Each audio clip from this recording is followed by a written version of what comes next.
Hello friends, આજે આપણે જોવાનું છે મોસ્ટ ઇમ્પોર્ટન્ટ એમસીક્યુઝ અને વીએસક્યુ કે જે ચેપ્ટર નંબર 1 માંથી તમને પૂછાઈ શકે છે બોર્ડ એક્ઝામિનેશનની અંદર. સૌથી પહેલા અહીં એમ પૂછે કે ઉપાડ પર વ્યાજ એ ભાગીદાર માટે શું કહેવાય? તો કે ઉપાડ પર વ્યાજ એ ભાગીદાર માટે શું કહેવાય છે? ખર્ચ. બરોબર છે. પછી ઉપાડ પરનું વ્યાજ એ ભાગીદારી પેઢી માટે શું કહેવાય છે? તો કે આવક. બરોબર.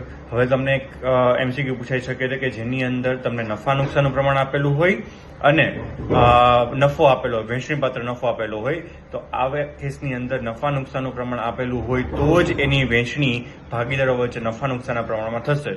જો મૂડીનું પ્રમાણ આપેલું હોય તો ભાગીદારો વચ્ચે એની વહેંચણી થશે નહીં. ભાગીદારો વચ્ચે નફાની વહેંચણી થશે એ કયા હિસ્સે થશે? સરખે હિસ્સે થશે. મૂડીના પ્રમાણમાં વહેંચણી થશે નહીં.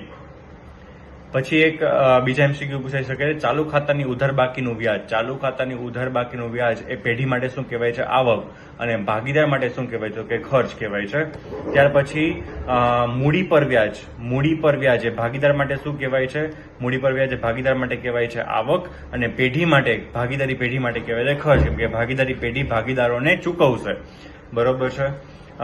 પછી મૂડી પર વ્યાજ, ઉપાડ પર વ્યાજ, પગાર, બોનસ, કમિશન, ચાલુ ખાતાની બાકી પર વ્યાજ, ચાલુ ખાતાની જમા બાકી પર વ્યાજ, ઉધાર બાકી પર વ્યાજ, આ કંઈ પણ આપ્યું હોય, જો કરારનામામાં ઉલ્લેખ ન હોય તો ભાગીદારો પાસેથી વસૂલવામાં પણ નથી આવતું અને ભાગીદારોને ચૂકવવામાં પણ નથી આવતું.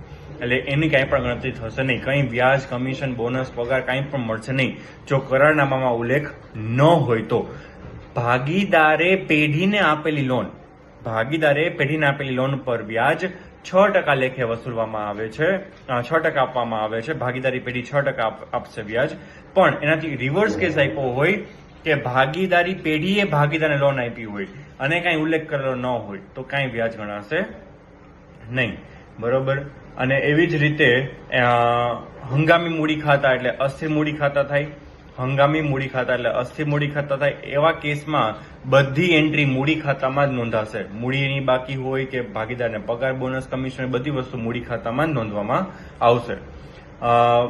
કંપનીના નિયમ 2014 મુજબ એમાં ભાગીદારની મહત્તમ સંખ્યા કેટલી છે? તો કે 50 નક્કી કરેલી છે. બરોબર. અને નફા નુકસાન ફાળવણી ખાતામાં ઉધાર બાજુ ભાગીદારને લગતા બધા ખર્ચા અને જમા બાજુ બધી આવક લખવામાં આવશે. ભાગીદાર નફા નુકસાન ફાળવણી ખાતું એ નફા નુકસાન ખાતાનો જ એક ભાગ છે, એવો એમસીક્યુ વીએસક્યુ તમને પૂછાઈ શકે છે. બરોબર. ત્યાર પછી ભાગીદારીની વ્યાખ્યા, ભાગીદારની વ્યાખ્યા બે ઇમ્પોર્ટન્ટ છે તમારી એક્ઝામ માટે, એ તમારે ખાસ કરી લેવી જોઈએ. અને ભાગીદારી કરારનામું છે એ ભાગીદારી પેઢીનું વહીવટી બંધારણ ગણવામાં આવે છે. અને કોઈ પણ પ્રશ્ન નિરાકરણ માટે અથવા ભાગીદારો વચ્ચે જે પ્રશ્ન ઉપસ્થિત થાય છે એના ઉકેલ લાવી શકાય એટલા માટે ભાગીદારી કરારનામું તૈયાર કરવામાં આવતું હોય છે. અને જો કરારનામામાં જોગવાઈ કરેલી ન હોય તો ભાગીદારી કાયદા 1932 મુજબમાં જે કંઈ જોગવાઈ લખેલી હશે એ મુજબ એમાં બધા પ્રશ્નોનો નિકાલ કરવામાં આવશે. આ બધા એમસીક્યુ વીએસક્યુ તમારે ખાસ કરી લેવા જોઈએ તમારી બોર્ડ એક્ઝામ માટે. Thank you.